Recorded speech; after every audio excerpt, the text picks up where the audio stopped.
Praise the lord. దేవునికి మహిమ కలుగును గాక. గడిచిన కాలం అంతా దేవుడు మనల్ని కాచి కాపాడి మన చుట్టూ దేవుడు కంచె వేసి నడిపించాడు. దాన్ని బట్టి సమస్త మహిమ ఘనత ప్రభావం దేవుని చెల్లును గాక. యెషయా గ్రంథం 46వ అధ్యాయం 4వ వచనాన్ని చదవండి. 46:4. Praise the Lord. యెషయా గ్రంథం 46వ అధ్యాయం. ముదిమి వచ్చి వరకు నిన్ను ఎత్తుకొని వాడును నేనే, తల వెంట్రుకలు నెరియు వరకు నిన్ను ఎత్తుకొని వాడును నేనే, నేను చేసి ఉన్నాను, చంక పెట్టుకొని వాడును నేనే, నిన్ను ఎత్తుకొనుచు రక్షించువాడును నేనే. Praise the Lord. హల్లెలూయా. ప్రియ దేవుని బిడ్డలారా, ఇక్కడ ఒక అద్భుతమైన మాటను దేవుడు మనకి ఇచ్చాడు. ఈరోజు ఉదయకాలంలో దేవుడు మనల్ని దర్శించుట కొరకు చెప్తా ఉన్న మాట, ఇక్కడ రాయబడిన మాట, ముదిమి వచ్చే వరకు నిన్ను ఎత్తుకొని వాడును నేనే. వృద్ధాపం వచ్చేంత వరకు దేవుడు మనల్ని ఎత్తుకునేవాడు. ఇప్పుడు మరలా అన్నాడు, నేనే తల వెంట్రుకలు నెరయు వరకు నిన్ను ఎత్తుకొని వాడును నేనే. అంటే ఇప్పుడు పుట్టిన పిల్లగాడికి కూడా పిల్లోడికి కూడా తల వెంట్రుకలు నెరుస్తున్నాయి. అంటే వాళ్ళను ఎవరైనా ఎత్తుకుంటారు, కానీ ఒకప్పుడు తెల్ల వెంట్రుకలు వచ్చాయంటే వృద్ధాపంలో ఉన్నారని అర్థం. అంటే వృద్ధాపంలో ఉన్నప్పుడు ఎవరిని ఎత్తుకుంటారు? మనం చూస్తే పిల్లల వృద్ధాపంలో ఉన్నవారు బలహీనం అయిపోయిన తర్వాత, వారు వయసు అయిపోయిన తర్వాత, వారికి ఉన్న రోగము, అనారోగ్యాన్ని, సమస్యను బట్టి కుటుంబ సభ్యులు త్రోసేసేవారుగా ఉంటారు, వెలగొట్టేవారుగా ఉంటారు. చాలా కుటుంబాల్లో వృద్ధాపంలో ఉన్న తల్లిదండ్రులను, వృద్ధాపంలో ఉన్న తాతలను, అవ్వలను చూసుకోలేని వారు చాలా మంది ఉంటారు. పిల్లరా, దేవుని యొక్క వాక్యం చెప్తా ఉన్నది. నిజంగా చాలా మంది వృద్ధాపంలో చాలా మందిని విడిచిపెడతారు. అందుకే ముదిమి మందు నీ తల్లిని అలక్ష్యం చేయకూడదు. తల్లిదండ్రులను సన్మానించమని వాక్యం చెప్తారు. సన్మానించమంటే వాక్యానికి వ్యతిరేకంగా మాట్లాడినా, వాక్యానికి వ్యతిరేకంగా వారు పనులు చెప్పినా, సండే రోజు చర్చికి పోకురా, ఇంట్లోనే కూర్చో అని అంటే సన్మానించమన్నది కదా అని చెప్పేసి ఇంట్లోనే కూర్చోవడం కాదు. మనము చాలా గమనించాల్సిన ఏమనంటే, ప్రభువు నందు మీ తల్లిదండ్రులకు విధేయులై ఉండుడి అని అంటే ప్రభువు నందు కావాలా, ప్రభు లేకుండా కాకూడదు.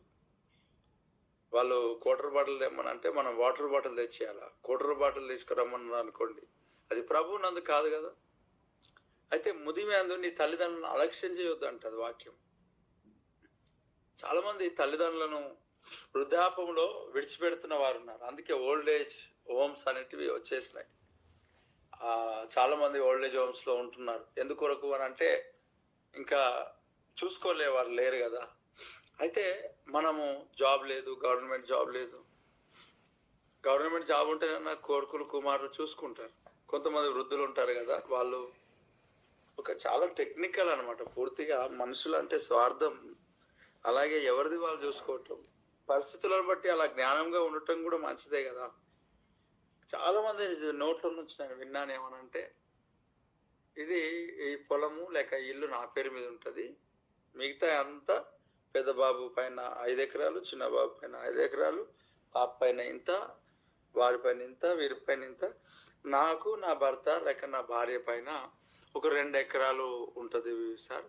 ఎవరు మమ్మల్ని చూస్తారో వాళ్ళకి లాస్ట్కి ఈ ఎకరాలను ఇచ్చేస్తామంటారు. నిజంగా సేఫ్టీ జోన్. కానీ పొలం లేని వాళ్ళ పరిస్థితి ఏందో మనకు తెలియదు. మరి జాబ్ కొంతమందికి రిటైర్డ్ అయిపోయినాక, నేను చనిపోయిన తర్వాత నా అకౌంట్లో ఇంత డబ్బు ఉన్నాయి అయ్యగారు, ఎవరైతే నన్ను చూసుకుంటారో వారికి అమౌంట్ చెందుతుందని మాట్లాడేవారు కొంతమంది. మనుషులు స్వార్థప్రియులు కదా. దేవుడు అంటున్నాడు, వృద్ధాపంలో ఖచ్చితంగా అనేకులు త్రోసేస్తారు. వృద్ధాపంలో పిల్లగా, చిన్న పిల్లలుగా ఉన్నప్పుడు ఏవైతే కార్యాలు జరుగుతూ ఉంటున్నాయో వారికి తెలియకుండానే వారు బెడ్ పైనే చాలా వరకు వారు చాలా ఇబ్బందికరంగా వారు వాష్రూమ్కి వెళ్ళలేని పరిస్థితుల్లో కూడా వెళ్ళిపోతారు. చిన్నప్పుడు ఏవైతే ఉంటున్నాయో అవి రిపీట్ అవ్వటం. చాలా మంది వయసు ఎక్కువ అయిపోయిన తర్వాత వారికి నూతనమైన పనులు కూడా రావటం అనేది తెలుసు మనకి. నిజంగా ఆ టైంలో మరి మనుషులు త్రోసిచేస్తారు. దేవుడు ఏమన్నా అంటే ముదిమి అందు, వృద్ధాపం వరకు నువ్వు పూర్తిగా ఈ లోకాన్ని విడిచిపెట్టేంత వరకు నిన్ను ఎత్తుకొని వాడు నేను చంకనెత్తుకుంటా. ఎవరు చిన్నపిల్లల్ని ఎత్తుకుంటారు కానీ వృద్ధుల్ని ఎవరు ఎత్తుకుంటారు? ఇప్పుడు నేనే కొంతకాలంగా, ఇప్పుడు ఒక ఎగ్జాంపుల్ హ్యానా అయింది, హ్యానా వచ్చింది, ఎత్తుకోమంటే పెద్ద గాడిదైనా ఎత్తుకోమంటావా అంటనేమో. ఎవరినైనా అంటాం గాడిదిలాగా అయినవరా, ఏమెత్తుకుంటారు నీకు అంటారేమో. కానీ దేవుడు గాడిద లేకపోతే అడ్డగాడిద ఇవన్నీ అనడు. ఆయన వృద్ధాపంలో ఉన్న వ్యక్తిని హత్తుకుంటాడు. నువ్వు చాలా భయపడుతున్నావేమో, భయపడద్దు. నీ కుమారులు కుమార్తెలు లేరేమో, ఎవరు చూసుకుంటారనే బలహీనతలు కూడా నీకు ఆవరించి ఉండొచ్చు. ఆయన చెప్తున్నాడు కదా, నేను చూసుకుంటాను, నేను రక్షిస్తాను, నేను కాపాడుతాను, నేనే చేసి ఉన్నానంట, నేనే చంకనెత్తుకుంటాను అంటున్నాడు. వృద్ధాపం ఉన్నవాడు చంకనెత్తుకున్నాడు ఏంటి? మన ప్రభు యేసుక్రీస్తు తోసేసే దేవుడు కాదు, ఎత్తుకునేవాడు, హత్తుకునేవాడు, కృప చూపించేవాడు, మనం నడిపించే సారథి, అభిషక్తుడు, గొప్ప దేవుడు.